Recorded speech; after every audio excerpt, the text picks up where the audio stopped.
selamat pagi. Terimalah salam Dharma dari kami. Namo Buddhaya. Pintu Dharma kali ini mengusung tema manfaat meditasi untuk zaman now.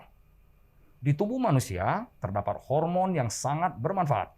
Salah satunya adalah dopamin, berfungsi sebagai pengendali emosi, dan saat dilepaskan dalam jumlah yang tepat, hormon ini akan meningkatkan suasana hati, sehingga orang akan merasa lebih senang dan bahagia. Sebaliknya, kekurangan hormon dopamin akan membuat suasana hati menjadi buruk, bahkan dapat meningkatkan resiko terjadinya depresi. Dikutip dari berita Kompas beberapa waktu lalu, melakukan meditasi selama 1 jam terbukti meningkatkan dopamin hingga 64%. Maka dari itu, meditasi mampu membuat seseorang memiliki suasana hati yang baik dan lebih bersemangat setelahnya. Apa itu meditasi? Bagaimana praktik dan penerapannya? Telah hadir di studio narasumber kita. Beliau adalah dosen di STAB Bodhidharma, penceramah dan juga praktisi meditasi. Telah melalui 19 tahun masa wasa, juga mengantongi S2 Buddhist Study Paradenia University di Kandy, Sri Lanka. Mari kita sapa narasumber kita yang mulia Bante Panyasamitera. Namo Buddhaya, Bante. Namo Buddhaya. Sehat-sehat ya Bante? Lumayan. Lumayan. Ya cuaca ya Bante ya.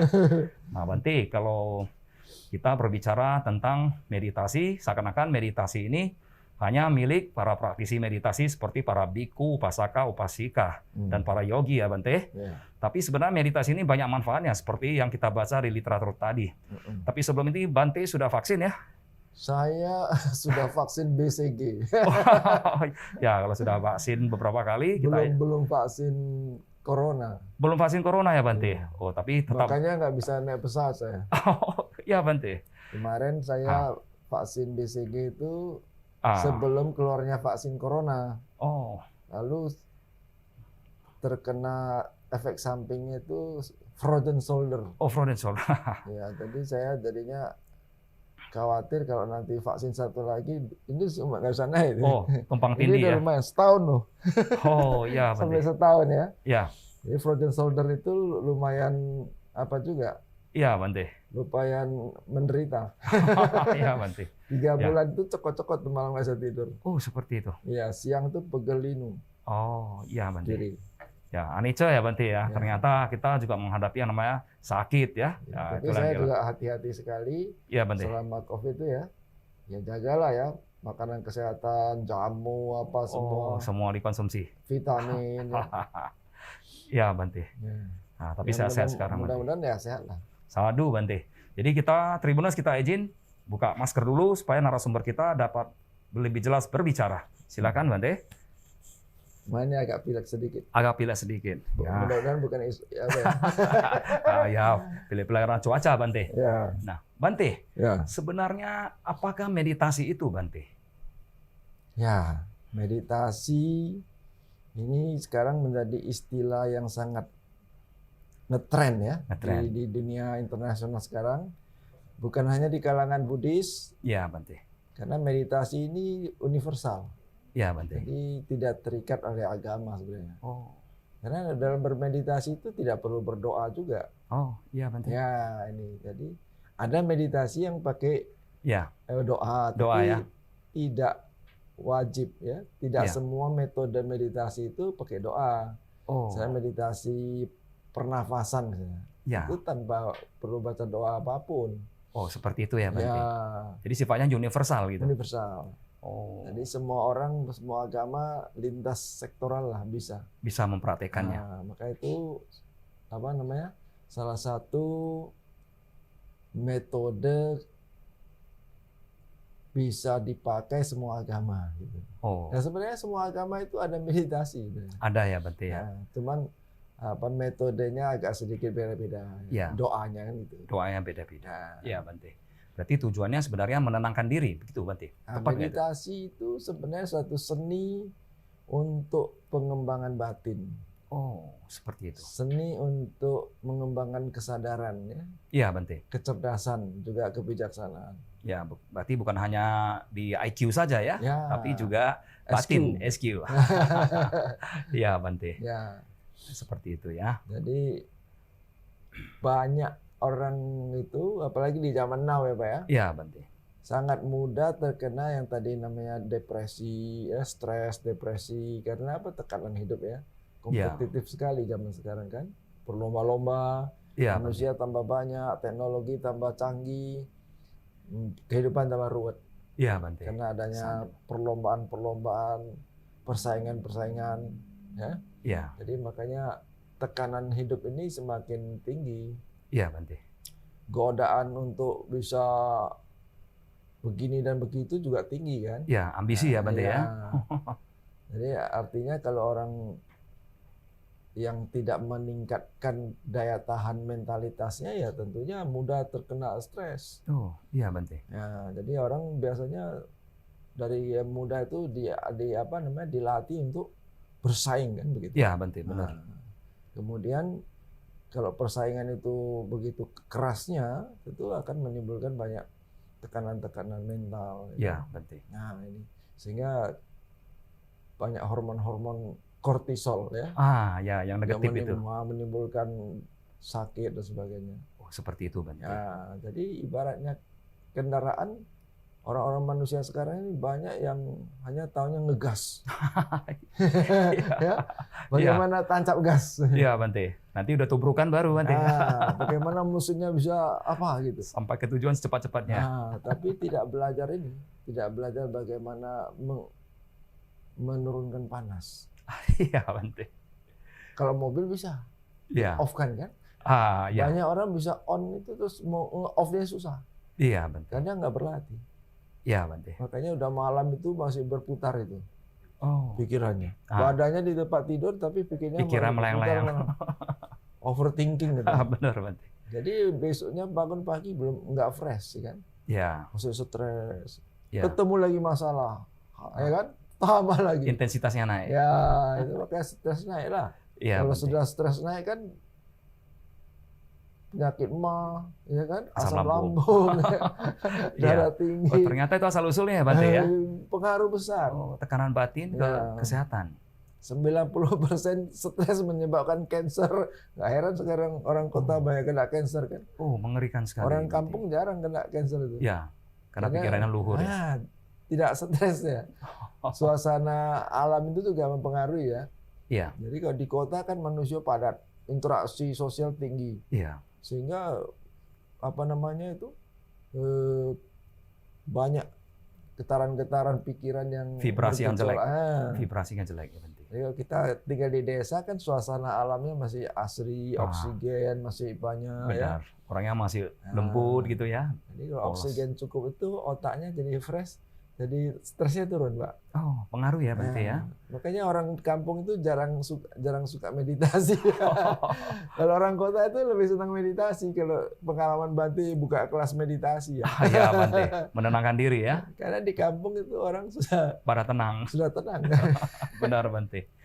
Jadi kembali ke pertanyaan Pak Rudi tadi. Ya. Ya intinya Bante.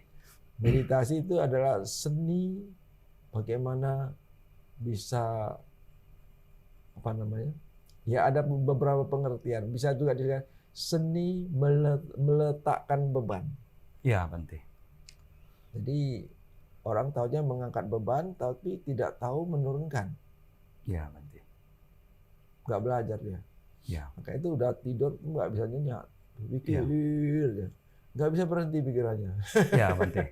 Berarti yang dikatakan Buddha bahwasannya terdapat kondisi dunia, dipuji, dicela, senang, susah, sedih, gembira. Ya ini juga penyakit dunia ya Bante ya. Bergejolak dengan cepat kalau di kota ya. Ya Bante. Jadi dengan meditasi inilah seni bagaimana menghadapi kenyataan seperti ini Bante. Iya. Kalau kita lihat dari tujuannya Bante, bagaimana membedakan tujuan meditasi ini Bante?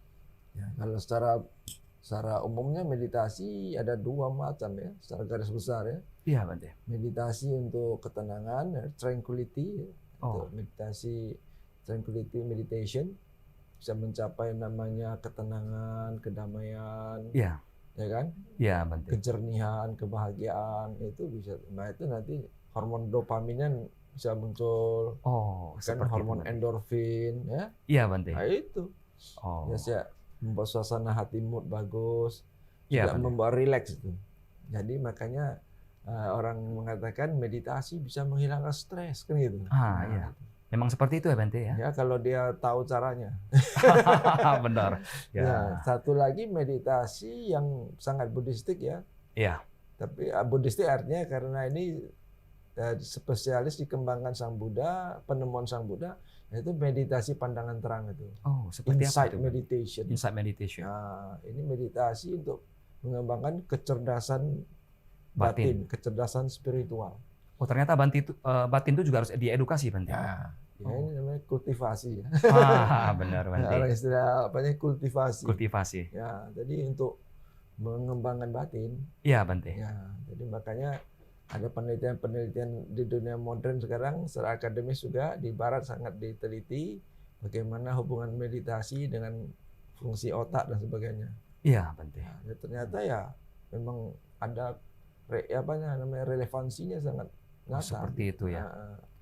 Kan kalau di perusahaan-perusahaan besar seperti tempatnya Steve Jobs itu ya. Ya. Mereka juga sudah sediakan ruang meditasi. Oh, ternyata ini Steve Jobs juga seorang meditator. Luar biasa sekali ya. Bill Gates sudah mulai belajar. Dulunya dia agak skeptis juga kan. Iya. Tapi pengakuan belakangan dia mengakui bahwa dia sudah merasakan. Steve Jobs sama Bill Gates ya. Nah, kalau Steve Jobs kan lebih duluan belajar dari Budi sekali. Benar. Bill Gates ini belajar meditasi, nggak bilang agama sih. Iya, Bante. Nah, tapi dia udah mulai belajar meditasi dan merasakan manfaatnya. Oh, jadi waktu tempat Steve Jobs itu kan Apple ya. Ya. Nah, mereka itu kan ada ruang meditasi khusus. Karena terbukti orang karyawan atau seorang ahli teknologi lah ataupun pekerja profesional apapun, kalau lagi stres, dia dipres lagi, hasil kerjanya lebih merosot, lebih salah-salah. Jelek ya, karena overloading gitu ya. Jadi dia ada di suppress ya.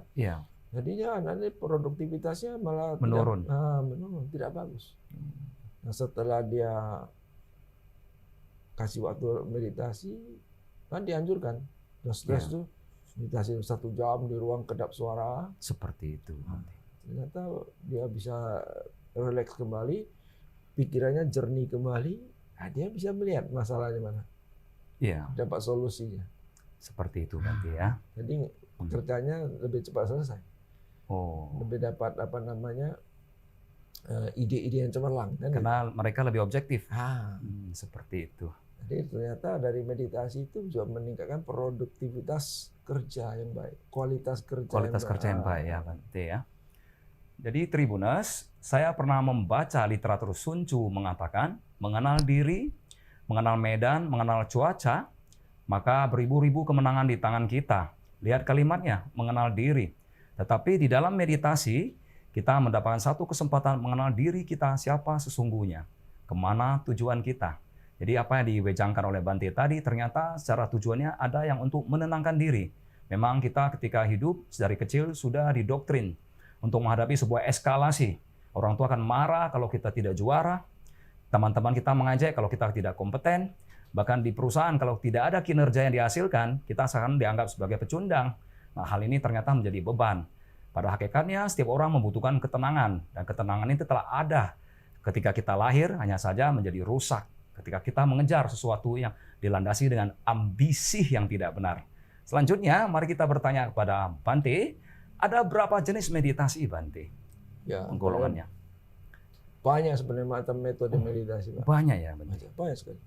Kalau yang di Buddhis saja, yang di Pali Canon ya. Pali Canon ada kitab suci yang berbahasa Pali. Iya. Itu ada 2 macam meditasi secara globalnya ya. Secara global. Nah, tadi meditasi ketenangan, meditasi kebijaksanaan. Kebijaksanaan.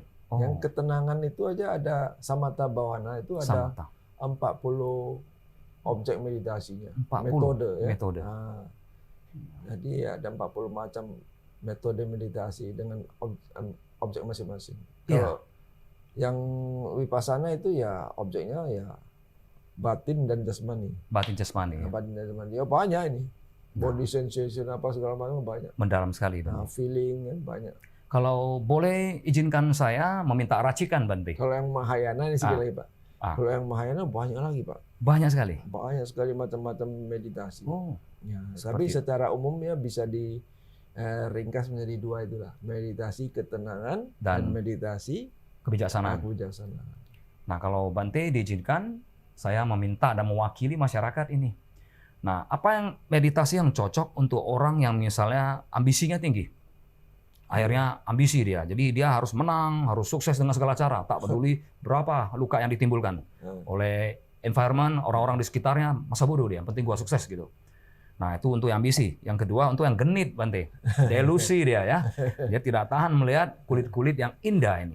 Apa yang cocok nih? Dua ini, Bante, gambaran besar. Yang ketiga yang mudah putus asa. Apa objek meditasinya? 3, Bante. 1 ambisius, 2 genit dia. Nah, yang ketiga yang mudah putus asa. Apa objeknya, Bante, yang bagus? Ya, jadi kalau di dalam meditasi samatha itu memang ada diberi objek-objek tertentu yang cocok untuk karakter-karakter tertentu. Iya, Bante. Ya, jadi itu namanya carita. Ya. Carita, ya. Carita. Kalau tadi yang ambisius sekali itu ya. Bisa disebut loba carita. Loba carita. Atau raga carita, termasuk yang genit tadi itu masuk raga carita. Raga carita. Loba itu serakah, Tribunas. Ya. Jadi ya orang-orang yang demikian tuh dia kurang menyadari apa yang terpenting dalam kehidupannya. Oh. Ya, sehingga dia ya orang boleh berambisi itu boleh, Pak. Iya, Bante. Ambisius itu yang bermasalah. Oh, iya. Ya kan? Kalau ambisi ya perlu. Perlu ya, Bante. Ya, cita-cita mau maju ya boleh. Tapi kalau sudah ambisius itu sudah over ya. Over. Jadi bisa menghalalkan segala cara. Iya, Bante. Nah, itu yang harus dihindari. Oh. Tapi ambisi boleh. Ya kan? Boleh ya. Nah, jadi kalau orang yang seperti itu ya perlu meditasi untuk menyadari apa yang terpenting dalam kehidupannya. Nah, ini sering banyak orang lupa. Makanya dia jadi over kan. Benar, Bante. Atau melenceng. Oh. Ekstrim. Iya, Bante. Itu ekstrim duniawi kan. Mengejar dunia, harta dunia, selalu memandang tinggi dari itu dibanding yang lain. Karena ibaratnya ya menuhankan materi lah. Iya, ya kan? Ya. Nah, itu kan berarti sudah lari daripada sifat-sifat luhur ya. Ya, lari daripada tujuan hidup yang sebenarnya kan mau bahagia. Benar. Kalau orang sudah seperti itu nggak bahagia. Ya. Nah, justru dia pikir bahagia kalau bisa capai ini capai itu. Iya, Bante. Cara-cara yang ternyata banyak menciptakan masalah. Oh. Nah, jadi Sang Buddha kan menawarkan jalan tengah, middle way. Middle way. Ya. Boleh berambisi tapi jangan ambisius, ya kan? Oh ya, Bante. Jangan ekstrim ya. Iya, nanti kebablasan. Iya, Bante. Orang kan hidup perlu maju. Iya. Nah, Sang Buddha mengajarkan maju dengan cara yang benar. Sadu. Tapi jangan mengorbankan hal yang terpenting dalam hidup kita. Benar, Bante. Ada orang ngejar harta siang malam kerja mati-matian sampai lupa kesehatannya. Iya. Begitu uangnya banyak, penyakit balik datang. Benar, Bante. Akhirnya uangnya untuk apa? Nggak bisa dinikmati. Iya. Bahagia punya harta, kata Sang Buddha. Tapi bahagia bisa menikmati harta. Iya, Bante. Kan? Harta Anda banyak, tapi ini nggak boleh makan tuh, nggak boleh makan. Iya. Jadi tidak bahagia, Bante. Jadi gak seimbang kan? Iya, Bante. Nah, orang seperti itu cocok latihan vipassana juga. Vipassana ya. Iya, untuk menyadari nama dan rupa itu. Iya. Menyadari apa itu loba, dosa, moha itu kan kesatuan. Iya, dan deteksi ya. Ya, bisa menyadari saya ini sudah lari daripada tujuan hidup. Tujuan hidup yang sebenarnya apa? Mau bahagia itu gimana? Iya. Jadi orang seperti di lautan maunya mau cepat sampai di tujuan, tapi tujuannya hilang ya, orientasinya hilang. Benar. Hantam ombak kehidupan ini kan. Iya. Lari jadinya ya. Ini kan kompas itu harus ada. Iya. Nah, ada ini. Ini kompasnya ya. Orang kadang lupa kompasnya, Pak. Benar, Bante. Iya. Kemudian kalau yang tadi yang genit-genit itu ya itu tadi. Iya, Bante. Apa namanya? Kalau yang di samatha itu ada namanya meditasi dan perenungan mayat. Mayat. Karena dia sangat terikat dengan raga. Iya, cantik, Bante. Raga. Padahal kan kalau namanya cantik atau ganteng itu kan relatif juga. Relatif ya, Bante. Relatif juga. tidak sama setiap orang ya. Ya. Tapi ya itu sebatas kulit lah. Iya, Bante. Orang kita kalau hanya melihat dari kulit saja, oh ini cantik, ini ganteng. Ya, tapi kalau kita melihat lebih ke dalamnya ya sama aja. Kulit semua ya. Tulang, daging, usus gitu. Nah, jadi tidak cantik. Iya, Bante. Ya kan? Tidak dibalut lagi dengan kulit cantik gitu ya. Jadi orang jangan hanya melihat sesuatu dari covernya saja. Iya, Bante. Nggak tahu itu. Apakah luarnya cantik, dalamnya cantik nggak misalnya? Oh, inner beauty-nya ya. Karakter dan budi pekertinya. Kadang-kadang luar cantik, dalamnya tidak cantik. Jahat gitu ya. Luarnya ganteng, dalamnya tidak. Apalagi zaman sekarang, Pak. Bisa dioperasi, Pak. Ya kan? Operasi plastik ya. Ya. Jadi bisa nampaknya, kesan pertamanya bahkan begitu menggoda. Belum tentu juga seterusnya. Tetapi nggak bisa operasi karakter ya, Bante. Tribunus luar biasa sekali. Itu ada 4 macam kecantikan, Pak. Apa itu, Bante? Buddha mengajar kecantikan lahiriah. Nah, ini orang sering hanya berpaku pada sini. Iya, Bante. Padahal ini paling berapa tahun lah, Pak? 40 tahun lah. Ya. Kata 30-40 tahun. Layu ya, kemudian. Yang kedua kecantikan perhiasan. Perhiasan, ya. Ya, itulah pakaian. Nggak cakep, tapi model dia, Bante. Ya, modelnya. Jadi kagum. Apa ya, namanya fashionable. Itu juga bisa. Oh, benar, Bante. Ya. Tapi ini yang bersifat luar. Nah, bersifat lahiriah lah. Ya. Ya kan? Ada yang bersifat lebih kecantikan moral. Moral. Perilakunya ya. Tutur katanya bagus. Iya, ya kan? Bante. Subhasita caya waca etang manggala mutama. Bertutur kata yang baik berkah utama. Nah, itu. Iya, Bante. Kadang-kadang kalau dulu di radio ya. Iya. Kan nggak kelihatan orangnya. Tapi dengar suaranya itu. Ya? Iya, benar, Bante. Ada satu mantan Bante ya. Ini guyon-guyon. Iya, Bante. Tapi kenyataan. Itu jalan hidup kan, Bante. Ini Bante suka guyon juga. Iya, Bante. Ya orangnya tidak ganteng, tidak tinggi ya. Suaranya bagus. Jadi ya ada yang gangguin dia. Iya, Bante. Nah, rupanya umat juga ini. Iya. Ya. Ini dengan siapa ya? Pura-puranya salah sambung. Iya, Bante. Kalau dengar suaranya abang ini pasti ganteng. Seperti itu, Bante. Ya, suaranya bagus. Iya, suaranya bagus. Ya. Enggak lah, saya orangnya pendek, jelek. Enggak lah, nggak mungkin gitu. Iya. Kan banyak penyiar radio itu suaranya bagus. Bagus-bagus. Nah, ya. itu dia punya punya kelebihan di suara. Ya kan? Seperti itu, Bante. Nah, makanya orang bertutur kata yang baik itu juga bisa menimbulkan suatu kesan yang baik. Iya, Bante. Nah, kemudian perilaku, tindakan juga bagus. Iya, Bante. Tutur kata, perilaku, moral yang baik. Moral yang baik. Keindahan moral, keindahan perilaku. Nah, itu juga satu kecantikan atau keindahan. Itu yang lebih bagus ya. Itu jadi karma baik. Benar, Bante. Itu yang nanti yang lebih kekal ya, Pak. Saya dengan itu akan menciptakan kelahiran yang akan datang itu lebih orang yang nggak suka pemarah, tidak pembenci, tidak pengutuk dan sebagainya, itu akan lahir menjadi orang yang ganteng dan cantik. Seperti itu. Ya. Makanya kenapa ada orang kaya tapi jelek? Iya, nggak keren dia, nggak ganteng gitu. Iya kan? Orangnya kaya banget, rezekinya luar biasa. Iya, Bante. Padahal kalau lihat orangnya ya maaf kalah. Iya. Ya kan? Tapi ada orang yang cantik, ganteng, miskin, Bante. Miskin. Iya, benar, Bante. Itu karmanya masing-masing. Ketidaksempurnaan dalam perilaku ya. Di kehidupan lampaunya suka senyum, tutur kata baik, tapi kurang berdana. Jadi sekarang ganteng, cantik, tapi ya secara materi tidak kaya. Tidak kaya, iya. Ada orang yang suka berdana di kehidupan lampau. Iya, Bante. Ya kan? Tapi suka marah juga. Suka marah, suka mengutuk, suka mencaci, ya kan? Naik darah. Iya. Kalau orang suka naik darah, mukanya seram. Iya, melotot matanya. Maka lahir dia jadi kaya, tapi muka jelek. Nggak rupawan ya. Nah, itulah. Jadi kecantikan perilaku. Iya. Nah, ini penting. Penting. Itu makanya orang menjalankan sila itu juga satu kekayaan sebenarnya. Kekayaan. Nah, kekayaan moral katanya. Iya. Perhiasan. Oh. Yang terakhir ini kecantikan batinnya. Inner beauty. Inner beauty, ya. Ini yang lebih penting, Pak. Oh, benar, Bante. Karena kecantikan yang inner beauty ini yang nanti akan menciptakan perilaku, ucapan yang indah dan baik. Iya. Nah, makanya ini yang lebih bagus, lebih kekal. Makanya termasuk meditasi ini mengembangkan inner beauty. Inner beauty, oh. Batin yang indah, lebih sabar.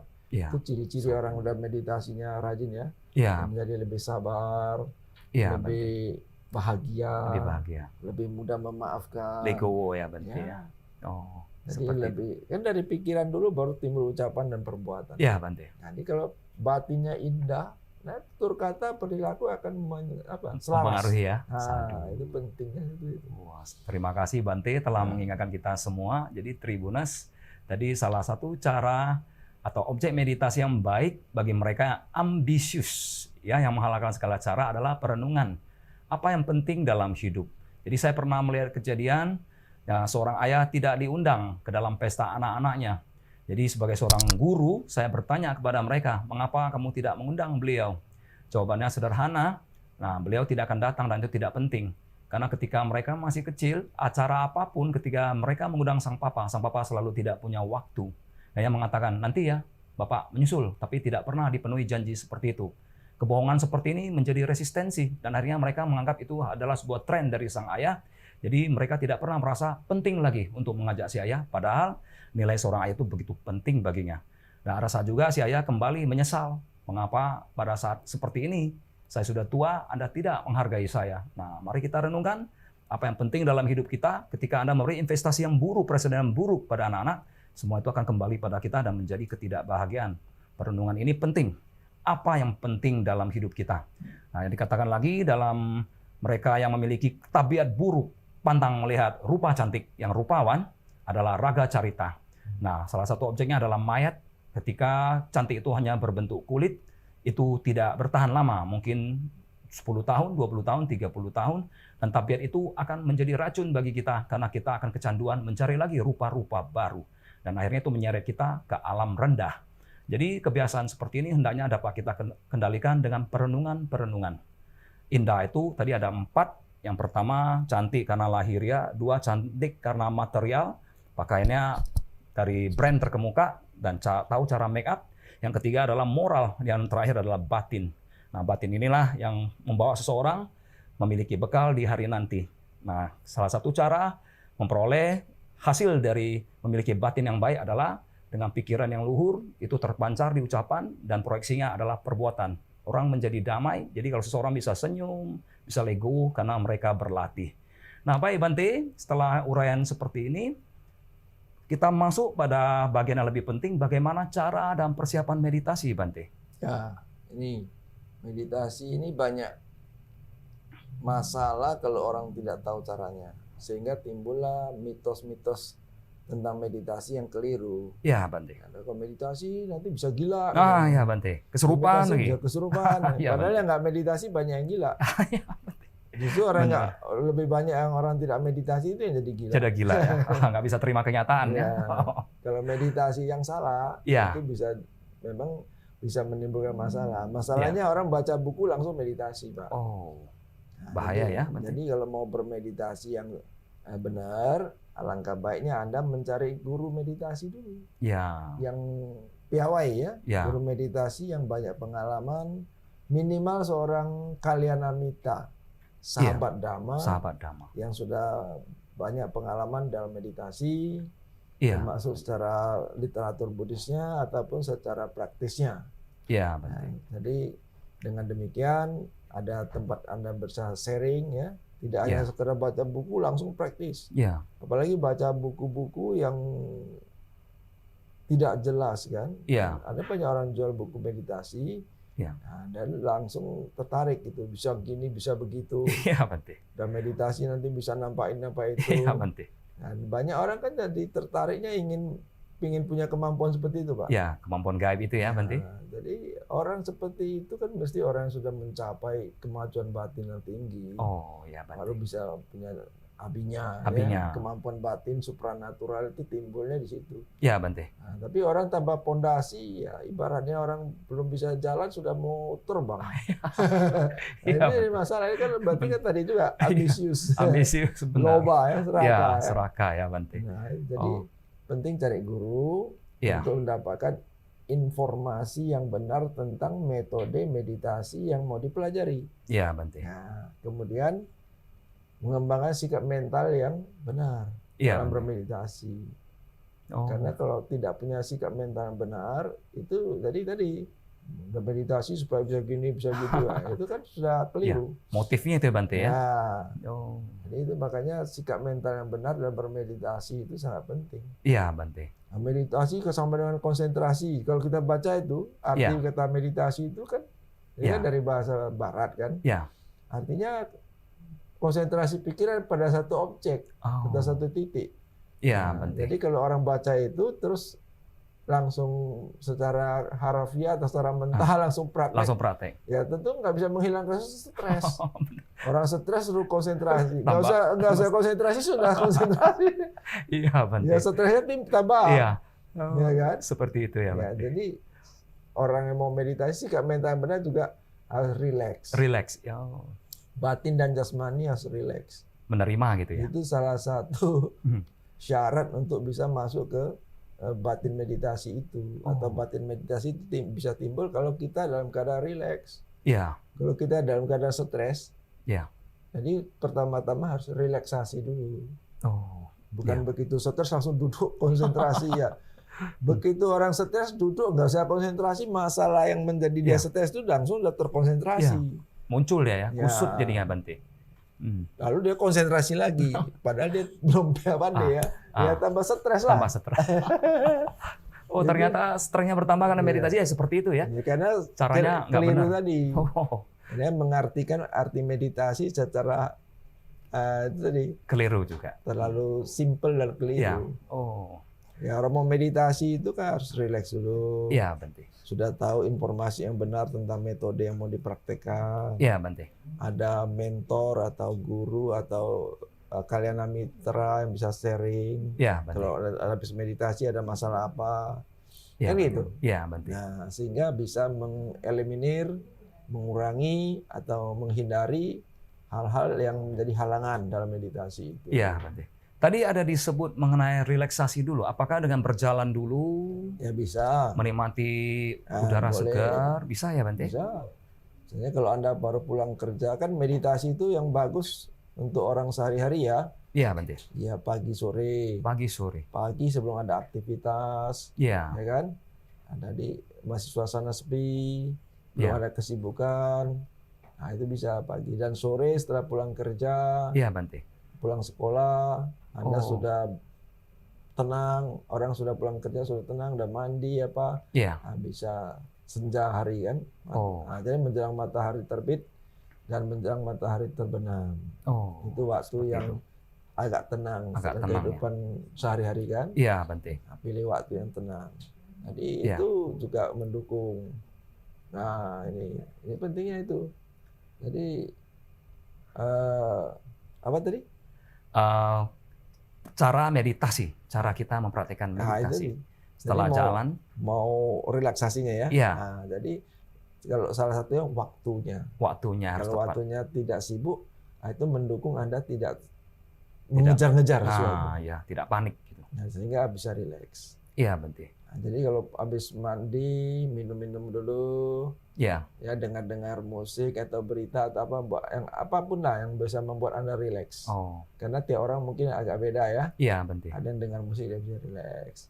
Ada yang mungkin olahraga ringan, senam-senam sedikit. Rileks ya. Bisa rileks. Itu tergantung karakter masing-masing. Ternyata ada karakter-karakter ya, ada metode yang berbeda-beda. Ada orang yang baca-baca berita ringan mungkin bisa rileks. Ada yang dengar musik ringan. Itu boleh ya di awal-awal boleh ya, Bante ya? Bisa. Ada supaya nggak terkejut batin gitu. Karena ada musik-musik sekarang di YouTube itu ya. Iya. Musik-musik relaksasi benar, apa itu bisa ya. Sebagai apa namanya? Alat bantu ya. Ya, sebagai pengantar. Pengantarnya. Nah, sebelum Anda meditasi, duduk santai itu dengar-dengar dulu, ada tenang baru ke tempat duduk meditasi. Seperti itu. Ya. Oh, jadi artinya persiapan mental dan fisik itu sudah oke, ya, baru duduk gitu. Nah, jadi atau senam-senam ya, kalau di kelas Bante, kelas meditasi Bante biasa saya ada sesi relaksasi. Ada ya? Ya, ada sedikit gerakan lah. Juga pernah bantuan pernapasan tertentu. Iya, Bante. Ya, itu supaya orang siap. Karena kalau orang nggak dipersiapkan begitu, apalagi pekerja ya, ataupun umat rumah tangga. Ya. Banyak yang membuat stres kan. Oh ya, benar. Ya, makanya begitu dia rileks, baru dia batin meditasi itu bisa timbul, bisa tenang, bisa masuk samadhi, ya. Bisa masuk gelombang alfa, otaknya itu. Iya. Kalau otaknya sudah bisa masuk gelombang alfa, ya baru tenang dia. Baru tenang ya. Bisa samadhi. Oh. Kalau sehari kan gelombang beta. Ya. Ini teliti orang Barat. Jadi di Barat itu penelitiannya secara ilmiah, Pak. Iya. Bagaimana pasang alat tuh melihat aktivitas otak itu. Iya. Jadi secara akademis diteliti. Bisa diteliti. Maka di Barat itu memang seni meditasi ini sangat berkembang dan sangat digemari. Sangat digemari ya, Bante ya. Baik, Bante. Kalau berkaitan tadi dengan penelitian, ini ada kejadian seorang ibu yang biasa dipanggil Ibu Erlina Kang. Itu di Bali ya. Sudah lama ini kejadian. Dan mempraktikkan meditasi, kankernya lenyap, Bante. Nah, bagaimana Bante melihat hasil ini, Bante? Ya, orang bisa timbul kanker, bisa timbul kista, banyak penyakit, itu karena stres. Stres ya. 90% dipicu stres. Ya tentu ada karma juga. Benar, Bante. Ya, tapi terpicu oleh stres. Stres. Ketika orang stres kan hormon kortisolnya tinggi. Nah, ya. Nah, makanya dengan ada praktek meditasi, ada juga praktisi-praktisi yang mengajarkan meditasi kesehatan, meditasi penyembuhan. Nah, itu bisa memang. Salah satu manfaat meditasi bisa meningkatkan kesehatan fisik dan mental. Fisik dan mental. Ya. Ada umat kita juga kalau itu Ibu sudah lama, Erlina Kang itu sudah orang di Bali itu. Sudah lama sekali itu. Dari tahun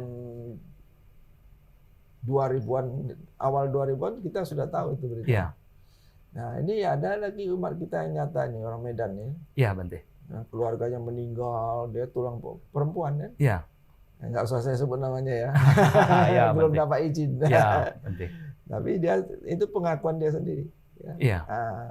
Testimoninya. Jadi waktu kita ke India kan satu-satu peserta kita suruh testimoni ya. Iya, termasuk dia. Oh. Jadi dia itu mengalami kista. Kista ya, Bante. Karena sebagai tulang punggung keluarga, ada meninggal satu, meninggal lagi yang lain, ya biaya habis banyak. Iya, Bante. Itu stres dia, timbul kista. Nah, terakhir dia mau operasi, dia takut. Iya, Bante. Pergi dia ke salah satu pengajar meditasi kesehatan yang terkenal di Bali ya. Iya, Bante. Jadi dia disuruh meditasi metta bhavana. Metta bhavana. Nah, pantarkan cinta kasih kepada penyakitnya. Oh. Jadi orang sakit itu biasa benci dia sama penyakitnya. Iya, kan? Kesel gitu ya. Makin kita benci ya makin penderita. Makin ganas dia. Makin menderita kita. Fisik sakit, batin menderita. Iya, Bante. Nah, sedangkan Buddha mengajarkan, wahai para biku, jangan biarkan, walaupun fisikmu sakit, jangan biarkan batinmu ikut sakit. Nah, itu bisa dilatih. Iya. Karena fisik ini bisa sakit ya, namanya lahir tua sakit mati kan. Benar. Ya, kalau tua lapuk ya bisa sakit. Tidak mungkin terhindari dari sakit dalam kehidupan ini ya. Iya, Bante. Apalagi wanita kan, mengalami sakit bulanan, sakit melahirkan, hamil kan sebagainya. Semua sakit. Nah, makanya biasa ibu-ibu ya lebih tabah dari bapak-bapak. Kalau ibu-ibu sakit itu jarang mengeluh itu. Ya, mereka tabah ya. Tabah. Kalau laki-laki sakit manja. Iya. Iya. Ingin dilayani, minta ini, minta itu. Mau jelek ya. Ngomel kan. Iya, ibu-ibu ya udah terlatih. Terlatih ya. Maka itu sakit itu juga salah satu objek meditasi. Sakit juga salah satu objek meditasi. Iya. Kalau dalam meditasi vipassana kan. Iya. Sakit itu salah satu objek meditasi. Kita perlu mengenal apa itu sakit. Iya. Oh. Nah, lahir tua sakit mati itu harus dipelajari. Benar sekali. Sehingga kita siap.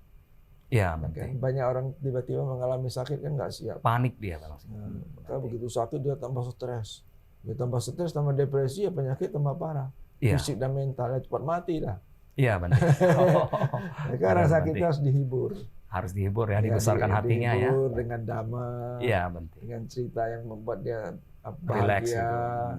Jadi dia tidak depresi. Iya, Nah, Bante. itu justru hormon endorfin, dopamin, dopamin dia keluar. meningkat, dia cepat sembuh. Oh, itu pengaruhnya ya, Bante ya, berdasarkan kasus ini ya. Makanya kayak corona kemarin kan, iya, salah satunya suruh meditasi. Orang meditasi gelombangnya naik kan? Benar, Bante. Oh, jadi di atas 200 Hz. Iya. Itu. Salah satunya itu. Benar, Bante. Karena kalau batin kita bahagia, fisik jadi hilang penyakitnya. Dopamin meningkat, endorfin meningkat. Nah, akhirnya ketawa itu sehat gitu kan. Nah, itu karena itu. Iya, Bante. Nah, jadi seperti itu. Bisa untuk kesehatan. Oh, ternyata banyak bisa. juga orang yang pergi ke meditasi center, ada sakit darah tinggi ini itu. Selesai sehat ya. Sehat ya, Bante ya. Lebih sehat. Ternyata meditasi ini luar biasa sekali. Jadi Tribuners, apabila Anda berminat atau berniat untuk berlatih meditasi, boleh mengunjungi Yang Mulia Bante Panyasami di DCBC Jalan Cilincing, Dharma Cakra Buddhist Center. Jadi selagi masih memiliki tubuh dan kesehatan, cobalah bermeditasi, gunakan kesempatan ini dan rasakan manfaatnya. Baik, Bante, tadi saya ada mendengar mengenai pandangan salah. Jadi di masyarakat saya juga menjumpai beberapa statement. Statement ini aneh gitu ya. Beberapa orang mengaku kalau meditasi, rohnya bisa keluar, kesadarannya keluar, bisa terbang kemana, bisa melihat kejadian di sana. Kemudian ada yang mengaku nanti kalau meditasi kesurupan, gitu ya, bahaya, diganggu makhluk-makhluk, begini. Itu gimana itu, Bante? Ya itu tadi. Pertanyaan Pak Rudi tadi ya itu memang banyak menjadi pertanyaan umat juga kan. Iya, Bante. Ada orang-orang kesurupan itu biasanya karena stres, depresi, lagi frustasi, lagi lapar ya. Iya. Jadi dia itu mudah kesurupan. Mudah kesurupan. Kalau orang sehat-sehat tuh waras-waras tuh jarang kesurupan tuh. Sulit. Sulit ya. Nggak ada kesempatan. Ya. Nah, jadi contohnya misalnya waktu Eptanas itu menentukan kelulusan seseorang, banyak kesurupan massal. Sekarang nggak kedengaran kan? Iya, Bante. Nah itu. Karena depresi ya? Ya, depresi. Salah satu memicu. Iya. Jadi bukan karena meditasi. Kemudian memang ada kasus-kasus per kasus tertentu lah ya. Iya, Bante. Orang yang memang ada karmanya seperti itu mudah kesurupan. Mudah kesurupan. Jadi begitu dia belajar meditasi ya kesurupan. Enggak meditasi pun kesurupan juga. Iya, Bante. Orang istilahnya apa namanya ya, tulang renggang. Tulang renggang. Kalau orang tulang renggang. Iya, Bante. Kalau orang Tionghoa bilang sinkut. Iya, iya. Ada tulang dewanya gitu. Jadi sin ini ada yang dewa, ada yang hantu. Ada yang hantu ya, yakha ya. Imsin. Oh. Ada tingsinya imsin. Peta ya. Ya, dia makhluk bawah. Iya. Ya, itu bisa. Seperti itu. Jadi kalau yang meditasi bisa kesurupan juga bisa karena ada utang karma. Iya. Gitu. Jadi ada makhluk-makhluk yang mau balas dendam. Dia mungkin dulu ada membunuh makhluk itu masih dendam ya, mengikuti. Datang ya? Ya, bisa itu. Begitu dia latihan, ada juga kejadian seperti itu. Iya. Ya, tapi itu jarang lah. Jarang ya. Itu kasus-kasus tertentu. Makanya ya kan? Kalau meditasi harus ada gurunya kan? Ya, salah satunya itu. Karena dia begitu meditasi pengennya bisa nampak ini, nampak itu. Iya. Nah, itu mudah connect dengan makhluk gitu. Ya kan? Iya, Bante. Iya. Kemudian gimana tadi dengan yang mengaku-ngaku dia setelah meditasi bisa terbang, Bante? Rohnya keluar? Ya, kalau ada orang tertentu yang bisa, seperti orang-orang yang indigo gitu kan. Indigo. Nah, karena indigo ini umumnya kehidupan lapa itu sudah berlatih. Berlatih meditasi ya. Maka banyak yang mantan biku kan. Iya. Kayak itu Dewi Paramita, Paramita Dewi, kan? Anak indigo kan. Kehidupan lapa kan jadi pertapa hutan. Jadi biksuni. Kan? Jadi bawaan karma lampau. Sudah berlatih. Sudah punya samadhi, punya jana gitu kan. Nah, bisa kemampuan itu masih terbawa di kehidupan ini. Iya, Bante. Nah, itu. Jadi makanya orang-orang seperti itu bisa mengalami proyeksi astral dan sebagainya. Itu astral. Astral ya? Istilahnya astral. Gitu ya? Umumnya lah.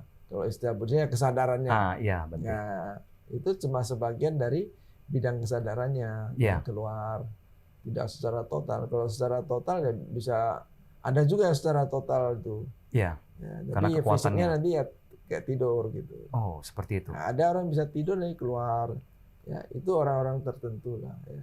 Tadi disebut kemampuan ini hanya dimiliki oleh orang yang memiliki jana, dan jana berarti tingkat konsentrasi yang tinggi.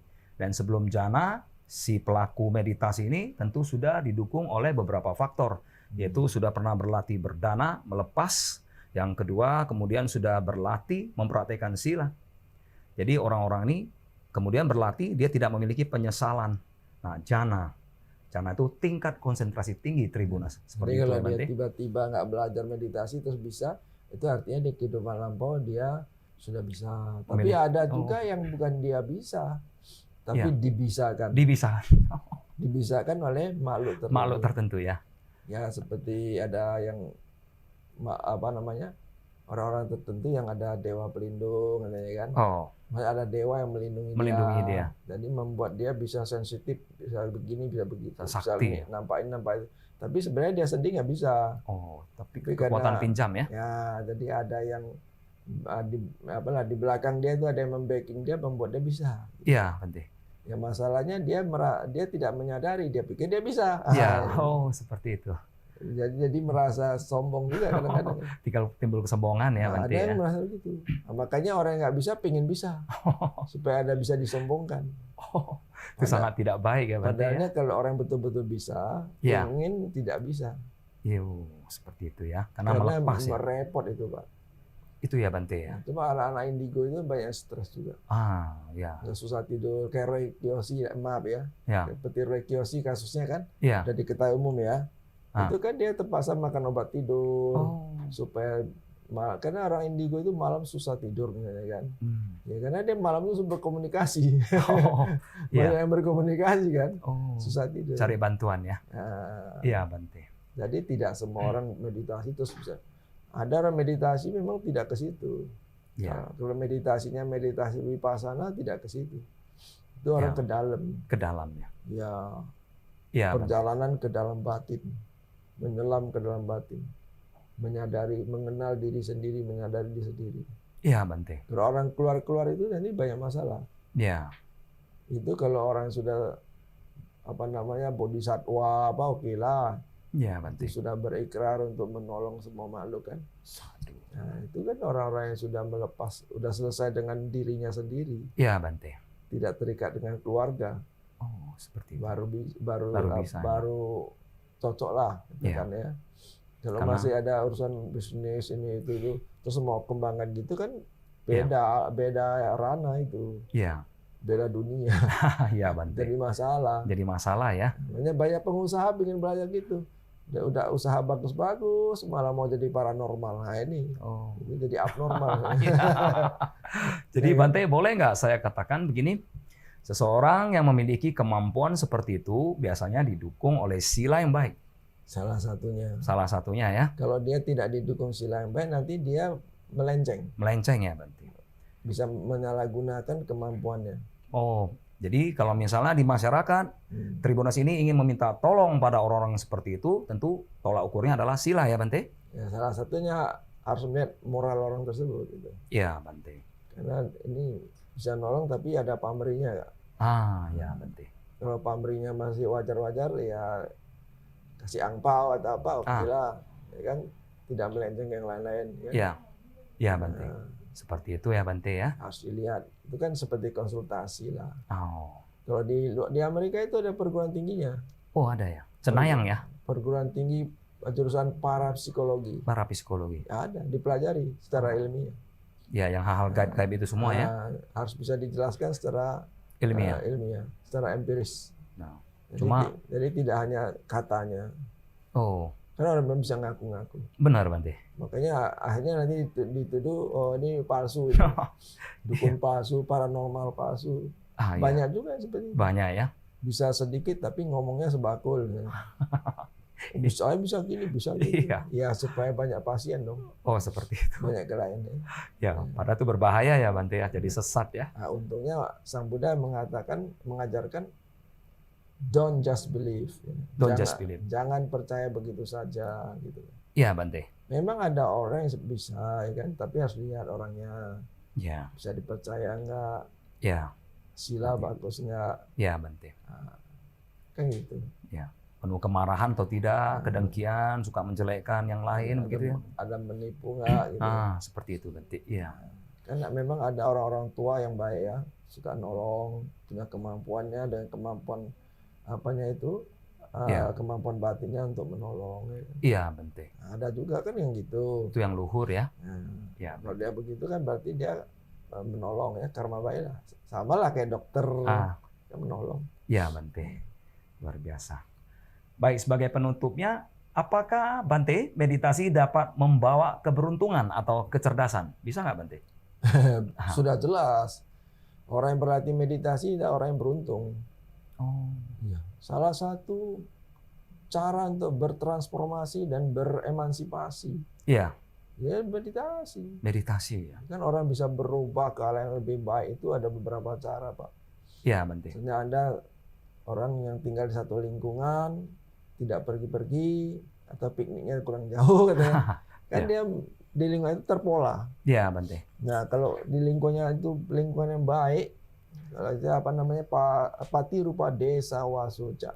Iya. Artinya tempat tinggal yang sesuai, yang baik. Oke, itu berarti Anda dapat pengaruh yang baik dari lingkungan tersebut.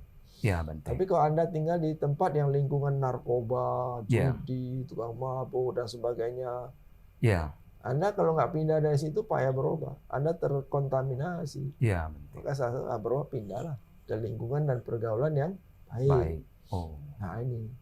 Kedua ya dengan pendidikan. Nah, kemudian kalau secara mental spiritual ya meditasi. Meditasi ya, Bante. Ya, di bareng ini ya sila lah. Sila mendukung samadhi kan. Iya, Bante. Nah, baru timbul kebijaksanaan. Nah, meditasi ini adalah salah satu inti lah, core untuk praktis untuk transformasi diri, emansipasi diri. Nah, itu. Itu ya, Bante ya. Sangat penting. Sangat penting. Jadi orang yang bermeditasi adalah orang yang beruntung. Orang yang tahu ilmu meditasi, seni meditasi adalah orang yang luar biasa di kehidupan ini. Iya, Bante. Nah, orangnya tidak menyia-nyiakan kehidupan. Maka marilah bermeditasi. Sadu. Tapi dengan cara yang benar. Dengan cara yang benar ya, Bante ya. Sama-sama dia.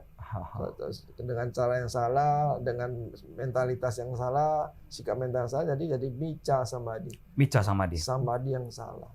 Oh, samadhi ada yang salah ya, Bante ya? Ada, itu kan keserakahan, kebencian, mau sakti, mau gini, mau gitu. Iya, ada pamri samadhinya ya. Belum bisa jalan, udah mau terbang aja. Iya, Bante. Ya. Kemudian ada yang mengaku-ngaku di masyarakat ya. Kalau yang mengaku-ngaku itu kalau yang betul-betul bisa ya oke lah. Kalau nggak bisa tapi ngakunya bisa kan berdusta. Musawadah ya, berdusta. Ya, tapi don't just believe kan gitu. Iya. Harus diuji dan dibuktikan. Iya. Gitu. Tolak ukurnya sila dan perilaku. Ya, Bante. Nah, kalau setelah mengetahui panjang lebar tentang meditasi, Bante penutupnya itu kita minta nasihat ini. Karena hidup ini tidak kekal dan kematian itu bisa datang setiap saat. Pengaruh meditasi pada kematian, Bante? Wah, ini tepat sekali pertanyaan Pak Rudi Raman. Ya, Bante. Orang yang tahu bermeditasi, waktu mau meninggal itu sangat menolong meditasi. Sangat menolong. Karena menurut ajaran Buddha itu perbuatan atau ingatan atau apapun yang kita lakukan menjelang ajal itu menentukan kelahiran berikutnya. Iya, Bante. Untuk secara umumnya manusia lah. Ya, kecuali mereka yang memiliki karma baik yang luar biasa, yang punya abinya ya, sudah punya jana lah, jana jadi bisa masuk jana. Kan? Kalau yang melakukan kejahatan yang besar, nah itu susah, misalnya membunuh ayah, membunuh ibu, ya membunuh orang suci, melukai Buddha, mencabla sangga, ini mesti nggak bisa dengan cara belajar apapun, berbuat apapun tidak bisa lagi ya. Tidak bisa meng-cancel. Iya. Mesti harus mengalami dulu itu. Kelahiran di neraka ya, Di alam-alam penderitaan lah. Nah, tapi secara umum manusia apa yang dia lakukan menjelang ajal itu, apa yang dia pikirkan, dia ingat atau apa, itu bisa mempengaruhi kelahiran yang akan datang. Oh, seperti itu ternyata. Makanya kadang orang mau meninggal itu kan dia bilang, oh nampak ini, Ya. datang jemput. Ya, Bante. Ya kan, oh nampak nenek, kakek datang, padahal sudah meninggal kan. Ya. Nah, itu namanya Gati Nimitta Aramana. Apakah itu, Bante? Nah, itu simbol ke alam mana dia mau dilahirkan. Oh. Ada nampak binatang-binatang Ya. gitu. Oh, berarti ke alam binatang itu. Itu sebabnya seorang yang biasa-biasa itu kalau mau meninggal minta dibaca doa kan. Iya, Bante. Nah, fungsinya itu men-switch kesadaran dia kepada Alam hal yang lebih pikiran yang baik. Sehingga nanti pemandangan menyeramkan, menakut itu hilang. Iya.